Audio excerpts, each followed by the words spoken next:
So Revelation chapter 3 ithini yona Revelation chapter 3 sample ithi wena president, members of parliament, nabantu bonke abanemali abacabanga ukuthi bahlakaniphile kodwa abasindiswanga baphile because banemali zabo. So Revelation chapter 3 ithi wena ulokuthi uyaphila kanti ufile. Ucabanga ukuthi uyaphila because ukhona emhlabeni, unemoto, unemali, you are famous, uphethe izinto kanti ufile. Why? Because anybody who does not have the Son of God in him has died already. Amen. Umuntu ongasindiswanga anganayo uJesu kuye ufile. Sazwana ke bazalwane, so bengithi ngilungise lapho. Abanye babuza ukuthi ubrother Enigma uthi usomiza ngeke asindiswe. Hela. Upresident laba bayi3 esinabo lo wamanje nalo wakhethe kundula naloya as after Mandela nalaba abantu uJesu athi angeke basindiswe. Ngifuna ukuthi ngiyibeke kahle bazalwane ngoba an understand. Ngithe uma umuntu ahamba ayothwala athi ngifuna kuba namandla, ngifuna kuba president, ngifuna kuba famous, ngifuna isangoma lelo malimnikeza imithi imithi le emsebenzeni spiritually bathatha umoya wakho abakutshela.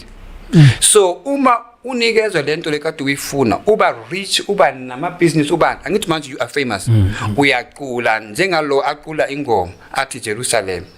All right? Yes.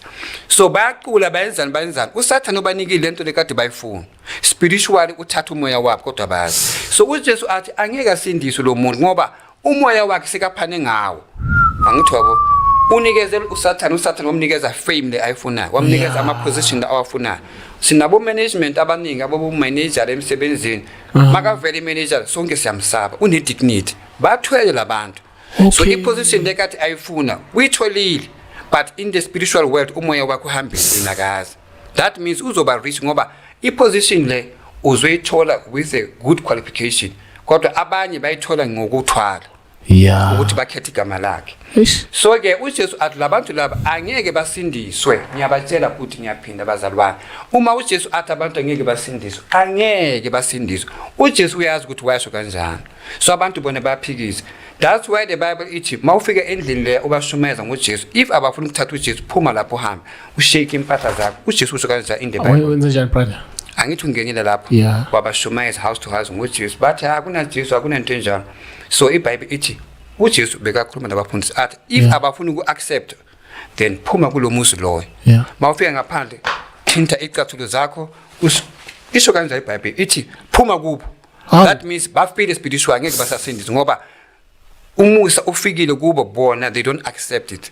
So in the spiritual world uJesu uthi thintani thintithani shake your clothes. And niphume lapho ngoba nilethe umusa abawufuni, nilethe uJesu uphilisa abantu abafuna ukumthatha. So thintitha ususa spirit sawo angeke basasindiswe. Uthi ke uJesu izolo Friday bengikhuluma somewhere kwenye show nibuziwe then ngaphendula babuza ukuthi umuntu abasindiswe kanjani kanti umusa ukhona kodwa uma umuntu sekathengisa umoya wakhe njengawe uma uphethe imali wayothenga ngayo iyaphuma imali kuwe uthenge isinkwa bakunikeza isinkwa then imali lekade unayo uthenge ngayo isinkwa then imali ihambile wena uthole isinkwa. So mina mangifika ngithi ngifuna imali yami uzothi anginayo ngithenga isinkwa ngayo. Angithi wabo. So that means nawe uthengisa ngomoya wakho bakunike lento lekade uyifuna bathatha umoya wakho. So uJesu uthi uzosindiswa kanjani kanti uphani ngomoya wakhe. Uphani ngomoya wakhe lo muntu lo. So ke yena wathola lento lekade ayifuna.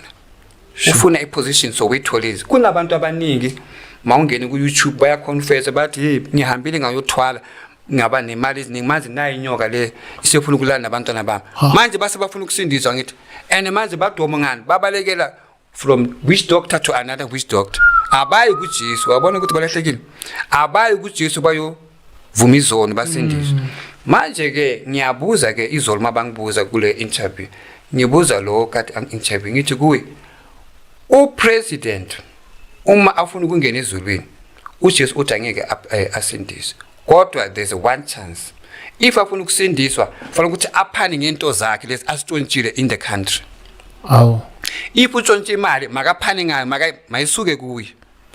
Izinto zonke asithole ngendlela wrong mazisuke kuye then uzorepent uzoba clean. So ngoba angeke abantu basuse ama riches wabo baphane ngawo then ke uJesu uthi angeke basindiswe because bathanda izinto. Uphethe izinto lezo urich ufamous umuntu angithi that's why ke sikhetha sikhuluma amagama wabantu ngoba uJesu uyabaveza ukuthi lona nalona angeke basindiswe. Ukuthi asindiswe ufuna ukuthi asuke kule position aye phansi.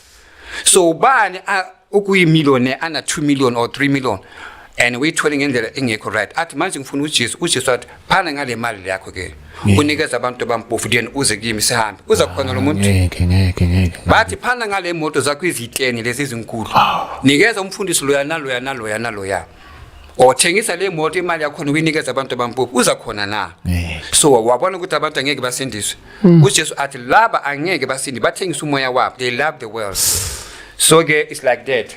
Uma umuntu athi umusa ukhona kodwa iBhayibheli besikhuluma nomfundisi endleleni kunomuntu in the Bible umuntu lo uke wafika kuJesu athi Lord Jesus mina ngifuna ukungena ezulwini ngenze kanjani uJesu athi hlonipha ubaba wakho hlonipha mama wakho nobaba wakho abazali bakho athi ngiyabahlonipha kusuka kudala uJesu athi okay ngoba you are rich thengisa ngezinto zakho zonke ezenza ukuthi ube rich leyo mali leyo uyinikeza abantu bampofu ungabi rich we1 ubillionaire we1 abantu balambini siza abantu ngemali uma ufunda iBhayibheli ithi lo muntu lo wathi kuJesu ngamani ngahamba wahamba so uJesu uyasibonisa ukuthi kunabantu angeke basindiswe that's why ayenza umzekelo wathi ejiraffe yini ngesizulu indlula mithi ijiraffe ne that's why uJesu ayenze camel yes camel a camel not a giraffe yes camel.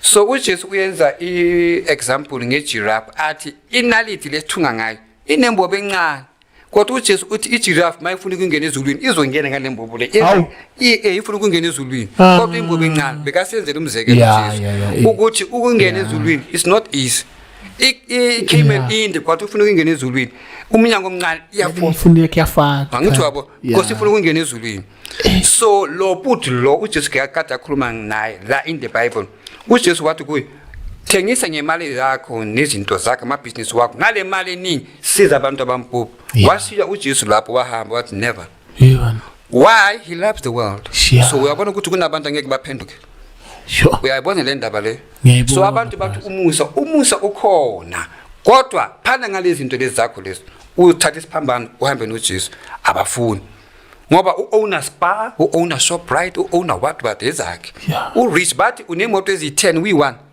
nikeza uChris A1 nikeza Enigma A1 athi imoto le uyazi ukuthi imalini okay angithi ufuna ukungena ezulwini kungenwa ngenaliti encane ngena so wena awufuna ukuphana ngemoto but ufuna ukungena imoto zakho zi10 awunginikeze i1 uthi usithanda kodwa we1 imoto zi10 that's why uJesu enza umzekelo ukuthi imbobo encane kuza ngena laba abayenza ngamandla bathi imoto zakho nazi athi ngiyasiya ngifuna ukungena ezulwini ashiya imoto zakhe uzongena lo muntu lo upresident angaphana ngento zakhe uma ana 2 billion angayinikeza abantu eSouth Africa athi hayi sengifuna uJesu manje ngiyabona amalanga wami aphelile ngifuna uJesu everybody azothatha 10,000 bonke abantu base mhlabeni South Africa wazana ngina 3 billion omunye nomunye 10,000 hey ngifuna ukungena ezulwini angayenza ngeke brother that's why ngithi kunabantu angeke basindiswe ngiphendula laba abaloku baphikisana nami bathi